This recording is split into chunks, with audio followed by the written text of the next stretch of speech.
আসসালামু আলাইকুম ওয়া রাহমাতুল্লাহি ওয়া বারাকাতুহু। আলহামদুলিল্লাহ ওয়াসসালাতু ওয়াসসালামু আলা রাসূলিল্লাহ আল্লাযী লা নাবিয়্যা বা'দাহু ওয়া আলা আলিহি ওয়া সাহবিহি আম্মা বাদ। সুপ্রিয় দর্শক, কনকাফ্রিজ প্রেজেন্স ইসলামী সওয়াল জবাব পাওয়ার্ড বাই গ্রিএসি অনুষ্ঠান থেকে সকলকে জানাচ্ছি আন্তরিক মোবারকবাদ। বন্ধুগণ, আপনাদের প্রিয় অনুষ্ঠানে আপনারা যে কোনো বিষয়ে প্রশ্ন করবেন, ইনশাআল্লাহ সহিহ সুন্নাহর আলোকে, কোরআনের আলোকে জবাব পাবেন। আজকে জবাব দিবেন বিশ্ববরণ্য আলেমে দ্বীন ফদিলাতুশ শেখ আল্লামা সৈয়দ কামাল উদ্দিন জফরি। আসসালামু আলাইকুম ওয়া রাহমাতুল্লাহি ওয়া বারাকাতুহু। ওয়ালাইকুম আসসালাম ওয়া রাহমাতুল্লাহি ওয়া বারাকাতুহু। শেখ আহলান ওয়া সাহলান। শুকরান, জাযাকুমুল্লাহ। হাইয়িক আল্লাহুম্মা হাইয়িক। বন্ধুগণ, কথা বলছি আমি ডক্টর শহীদুল ইসলাম বারাকাতি। আপনাদের সাথেই কথা বলবো। কয়েকটি বিষয় মনে রাখতে হবে। আপনি যখন প্রশ্ন করবেন, আপনার টেলিভিশনের ভলিউমটা কমিয়ে কথা বলবেন। ছোট ছোট করে প্রশ্ন করব, আমরা স্পষ্ট ভাষায় প্রশ্ন করব। অনেক প্রশ্নের জবাব হয়েছে, এর মধ্য থেকে রিপিট না করাই ভালো। অন্য ভাইদের সুযোগ দেওয়ার জন্য আপনার প্রশ্নটি আপনি নতুনভাবে করুন। আসসালামু আলাইকুম ওয়া রাহমাতুল্লাহ। ওয়ালাইকুম আসসালাম ওয়া রাহমাতুল্লাহি ওয়া বারাকাতুহু। আমার দুইটা প্রশ্ন। একটা হলো, আমাদের কেউ যখন মৃত্যুবরণ করেন তখন মহিলাগণ কি জানাজার নামাজে পড়তে যেতে পারবেন? আমরা দেখি কেউ মৃত ব্যক্তির বাসায় লাশ নিয়ে পুরুষরা চলে যায়, মহিলারা বাসায় কান্নাকাটি করে, কিন্তু নামাজে অংশগ্রহণ করেন না। মহিলারা কি ওই জানাজার নামাজে অংশগ্রহণ করতে পারবেন কিনা? এক নাম্বার। দুই নাম্বার হলো, বেতের নামাজ বলতে আমরা বেজুন নামাজ বুঝাই। আমি একটু বোঝার জন্য প্রশ্ন করতেছি।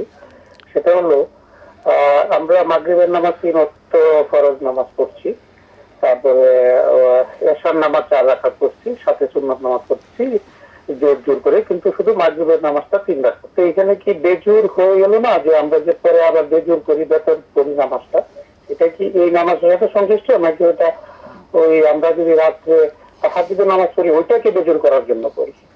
আসসালামু আলাইকুম। ওয়ালাইকুম আসসালাম ওয়া রাহমাতুল্লাহ। জি শেখ, জি, মৃত্যু ব্যক্তিদের জানাজায় মহিলারা অংশগ্রহণ করতে পারবে কি পারবে না? মহিলাদের এই জানাজায় অংশগ্রহণ করা নিয়ে এই প্রশ্ন স্বাভাবিক, তবে নীতিগতভাবে এতে মহিলাদের অংশগ্রহণ করা নাজায়েজ নয়। তবে এই মহিলারা এই জানাজায় উপস্থিত হলে কিছু ফিতনা হতে পারে, এদিক সেদিক চাওয়াচাই হতে পারে। সেই কারণে মহিলারা এই জানাজায় তার শরীক হওয়ার ব্যবস্থা ওলামায়ে কেরাম এখন বলেন না। যে রাসূল কি এ ব্যাপারে নিরুৎসাহিত করেছেন? না, নিরুৎসাহিত করেন নাই। শুধু হিজাব বা শালীনতার জন্য এটা না হওয়া ভালো।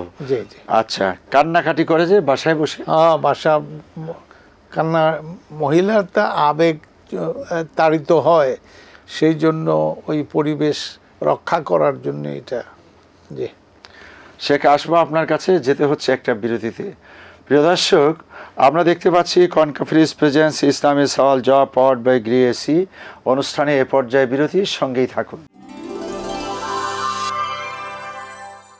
আসসালামু আলাইকুম ওয়া রাহমাতুল্লাহি ওয়া বারাকাতুহু। প্রিয় দর্শক, বিরতি থেকে ফিরে এলাম অনুষ্ঠানে। আমরা দেখতে পাচ্ছি কনকাফ্রিজ প্রেজেন্স ইসলামী সওয়াল জবাব পাওয়ার্ড বাই গ্রিএসি অনুষ্ঠানে প্রশ্ন আছে, প্রশ্ন নিব, আপনারা ধৈর্যের সাথে থাকুন। আসসালামু আলাইকুম ওয়া রাহমাতুল্লাহ। ওয়ালাইকুম আসসালাম। ভালো আছেন? আলহামদুলিল্লাহ। প্রবাসী, কিন্তু প্রবাস থেকে আমরা লাইন পাওয়া যায় না, খুব কষ্ট হয় পেতে। কোন দেশে আপনি? মানে ওমান থেকে। আপনি প্রশ্ন করুন। আমার প্রশ্ন হলো মহিলাদের কাপড় সম্পর্কে। আমার ওয়াইফ কাপড় পরতে চায় না, সে শুধু 3 পিস পরে। এগুলো মাঝে মধ্যে আমার মনে অনেক কষ্ট হয়। কি পরে? হ্যাঁ, কাপড় পরতে চায় না, কি পরে? কাপড় পরতে চায় না, শাড়ি পরতে চায় না, শুধু 3 পিস পরে। 3 পিস পরে। আচ্ছা, জি। হ্যাঁ, এখন থ্রি পিস আমার পছন্দ না, আমার পছন্দ আছে শাড়ি অথবা কাপড়। জি। এখন এগুলো মানে খুব কষ্ট হয়, মাঝে মাঝে আমি গালমন্দ করি কিন্তু কোনো কাজে আসে না। ইসলামী বিষয়টা কোনটা যায়? আর কোনো প্রশ্ন আছে? জি, আরো কোনো প্রশ্ন আছে? জি না। আচ্ছা, হ্যাঁ, আপনি জবাব শুনুন। একটি প্রশ্নের জবাবের পরে আপনি শুনবেন। ওমান থেকে প্রশ্ন করেছে, এটার জবাবটাই আগে আমাদের হয়ে যাক। জি, ওনার পছন্দ, ওনার মিসেস যাতে শাড়ি কাপড় পরে, কিন্তু ওনার মিসেস শাড়ি কাপড় পছন্দ করে না, সে করে থ্রি পিস। এখন এতে ওনার মনে খুব কষ্ট, শরীয়তের বিধান কি?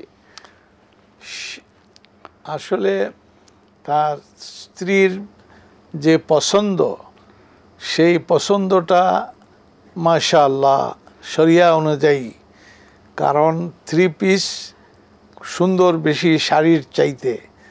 এখন শাড়ি প্রাইভেট লাইফে শাড়ি পরতে স্বামী পছন্দ করে, স্ত্রী এটা পছন্দ করা উচিত, কিন্তু তার পছন্দের সাধারণ পছন্দের প্রশংসা আমরা করি যে আলহামদুলিল্লাহ থ্রি পিস এটা শাড়ির চাইতেও ও উন্নত পোশাক নারীর জন্য। জি, পর্দা রক্ষার জন্য জি। থ্রি পিস ভালো।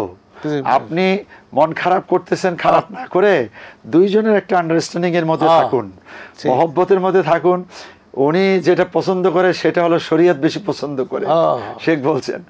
আর হলো আপনি যেটা পছন্দ করেন, শাড়ি থেকে কিন্তু পর্দার খেলাফ হয়ে যেতে পারে। এ কারণে আপনার দেখতে যেহেতু পছন্দ, আস্তে আস্তে বুঝান, কিন্তু রাগ ঢাক করেন না, মনে দুঃখ রাখিয়েন। শেখের আগে একটা প্রশ্ন ছিল, ভদ্রলোকের প্রশ্নটা ক্লিয়ার না, আমি এভাবে বুঝছি যে মাগরিবের সালাত 3 রাকাত, ওয়েতের সেটাও 3 রাকাত, এই দুইটার মধ্যে একটা সামঞ্জস্য হয়ে যায়। তো এখন মাগরিবেরটা 3 রাকাত আর ওয়েতের 3 রাকাত করা হচ্ছে কি তাহাজ্জুদের জন্য, নাকি ওয়েতের নিজেই 3 রাকাত? প্রথমত এটা মনে রাখতে হবে, মাগরিবের নামাজ হলো 5 ওয়াক্তের এক ওয়াক্তের নামাজ। এটা ওয়াক্তের মধ্যে ফরজ, এবং এইভাবেই নবী করিম সাল্লাল্লাহু আলাইহি ওয়াসাল্লাম বলেছেন। থাকলো আপনার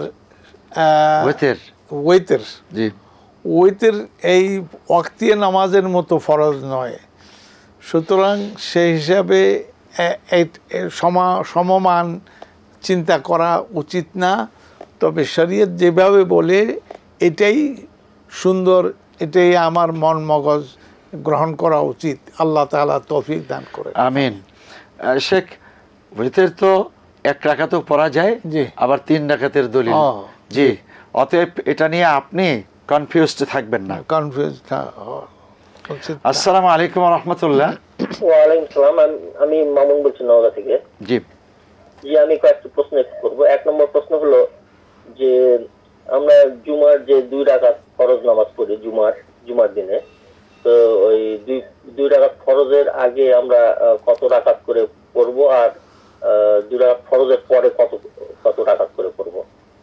আর আরেকটা হলো যে তাশাহুদে অর্থাৎ বৈঠকে বসার সময় শাহাদাত আঙ্গুল যে ইশারা করা হয়, মানে তাশাহুদের সময়ে, যে তো সেটা মানে অ্যাকচুয়ালি মানে নিয়ম কি আছে, সহিহ নিয়ম কি আছে, এবং মানে বৈঠক পর্যন্ত কি শাহাদাত আঙ্গুল তুলে রাখতে হবে নাকি কিরকম? আর আরেকটা হলো যে আমরা যে মানব জীবনের মানে ব্যবহারিক ক্ষেত্রে মানে যেগুলো আমরা মানে কাজ করি, সেগুলো যদি আমাদের রাসূলের সুন্নাহ অনুযায়ী না হয়, তো সেই কাজগুলো কি আল্লাহর কাছে কোনো মানে মর্যাদা পাবে কিনা? মানে কি নিয়মিত আমল? জি জি জি। ওজিফা না, মনে করে ধরি যে যদি আমরা ঘুম থেকে উঠি বা উঠে যদি রাসূলের সুন্নাহ অনুযায়ী না চলি, তারপরে আরো আচ্ছা ঠিক আছে, বুঝতে পেরেছি ভাই। যেগুলো মামুন ভাই, আমাদের হাতে সময় কম, 3টি প্রশ্ন আজকে নিলাম, পরে দেখা যাবে ইনশাল্লাহ। আপনি হ্যাঁ, ওয়ালাইকুম আসসালাম। প্রিয় দর্শক, অনুষ্ঠানের পর্যায়ে আরও একটি বিরতি। আমরা দেখতে পাচ্ছি কনকা ফ্রিজ প্রেজেন্স ইসলামী সওয়াল জবাব পাওয়ার্ড বাই গ্রিএসি। অনুষ্ঠানের সঙ্গেই থাকুন। আসসালামু আলাইকুম ওয়া রাহমাতুল্লাহি ওয়া বারাকাতুহু। বন্ধুগণ, বিরতি থেকে ফিরে এলাম অনুষ্ঠানে। আমরা দেখতে পাচ্ছি কনকা ফ্রিজ প্রেজেন্স ইসলামী সওয়াল জবাব পাওয়ার্ড বাই গ্রিএসি। অনুষ্ঠানে আপনারা সঙ্গে আছেন, ধন্যবাদ। আমাদের কাছে প্রশ্ন আছে, আরও একটি প্রশ্ন নিয়ে জবাবে যাব। আসসালামু আলাইকুম। আসসালামু আলাইকুম হুজুর। ওয়ালাইকুম আসসালাম। জি জি হুজুর, আমি মাসুম কুমিল্লা ধর্মপুর থেকে। জি দুটি প্রশ্ন হুজুর। বলুন। প্রথম প্রশ্নটি সবার জন্য, দলিল কোরআন থেকে সূরা আম্বিয়া আয়াত নম্বর 33 অধ্যায় 21, সূরা আম্বিয়া আয়াত নম্বর 33। এতে কোরআন বলতেছে আল্লাহ তাআলা সৃষ্টি করিয়াছেন রাত এবং দিন, চন্দ্র এবং সূর্য, তারা সবাই নিজ কক্ষের চারিদিকে ঘুরে। আল্লাহ তাআলা সৃষ্টি করিয়াছেন রাত এবং দিন, চন্দ্র এবং সূর্য প্রত্যেকে নিজ কক্ষের চারিদিকে ঘুরে। সূর্য কি স্থির থাকে না ঘুরে নিজ কক্ষের চারিদিকে ঘুরে বলতে, সূর্য নিজ কক্ষের চারিদিকে ঘুরে বলতে কি বলতেছে কোরআন সবাইকে? আর দ্বিতীয় প্রশ্ন হলো, যে ঘরে সূরা বাকারা পাঠ করা হয় সে ঘরে শয়তান প্রবেশ করে না। সহিহ মুসলিম হাদিস নম্বর 1860। এই হাদিসটা সম্পর্কে বলবে? আচ্ছা, ওয়ালাইকুম আসসালাম ওয়া রাহমাতুল্লাহ। জি শেখ, আমাদের পূর্বে প্রশ্ন ছিল যে জুমার সালাত ফরজ 2 রাকাতের আগে এবং পরে কি সুন্নাহ আছে, সুন্নাত সালাত? জুমার সালাতের আগে মসজিদে গেলে তখন আপনি জামাত যদি কায়েম না হয় তাহলে আপনি নফল নামাজ পড়তে পারেন, মসজিদের তাহিয়াতুল মসজিদ পড়তে পারেন। তার সুতরাং এই সাধারণ ইবাদত বন্দেগী আপনি করতে পারেন, কোনো অসুবিধা নেই। ওনার কথার স্পিডে বোঝা যাচ্ছে যে কবলাল জুমা বাদাল জুমা 4 রাকাত করে যেটা বাংলাদেশে আছে, এটা কতটুকু ঠিকভাবে? এটা 4 রাকাতই করতে হবে তো জরুরি, আমরা 2 রাকাতও করতে পারেন, কোনো অসুবিধা নেই। আচ্ছা, 2 রাকাতকে কি কবলাল জুমা বলা হবে শেখ? হ্যাঁ, 2 রাকাতকে কি কবলাল জুমা বলা হবে? কবলাল, জি আপনি করতে পারেন, কোনো অসুবিধা নেই। আচ্ছা, এরপরে হলো যে আমরা শাহাদাত আঙ্গুলি যে ওই বৈঠকে বসে উঁচু করি, এটা কি পুরো সময় উঁচু করে রাখতে হবে, নাকি এটা শুধু আশহাদু আল্লা ইলাহা ইল্লাল্লাহ বলার সময় উঁচু করতে হবে? আপনি বলার সময় উঁচু করলেই চলবে, তবে আপনি পুরো সময় যদি আঙ্গুল খাড়া করে রাখেন করতে পারেন আপনি, ভালো। নিয়মিত যে সমস্ত ওজিফাগুলো কোনো মুসলিম করেন, সেই ওজিফাগুলো নিয়মিত এই করাটা, অর্থাৎ ঘুম থেকে উঠে দোয়া, তারপরে হলো খাওয়ার দোয়া, চলার দোয়া, এটা যদি কোনো নিয়মিতর জায়গায় অনিয়মিত হয়ে যায় তাহলে কোনো সমস্যা আছে কিনা? না, অনিয়মিত ভুলে হয়ে গেলে কোনো অসুবিধা নাই। আর স্বাভাবিকভাবে সুন্নত অনুযায়ী যেটা চলে এটা চালানো উচিত। জি। এরপরে সূরা আম্বিয়ার আয়াত নাম্বার 33 মাসুম সাহেব জানতে চাইলেন যে চন্দ্র সূর্য এরা রাত এবং দিন ঘুরে, আসলে সূর্য ঘুরে নাকি রাত দিন ঘুরে ঘুরে আসে? কথাটি এইভাবে উনি এটার ব্যাখ্যা চেয়েছেন। না, এটা আপনার সূর্যের সঙ্গে জড়িত।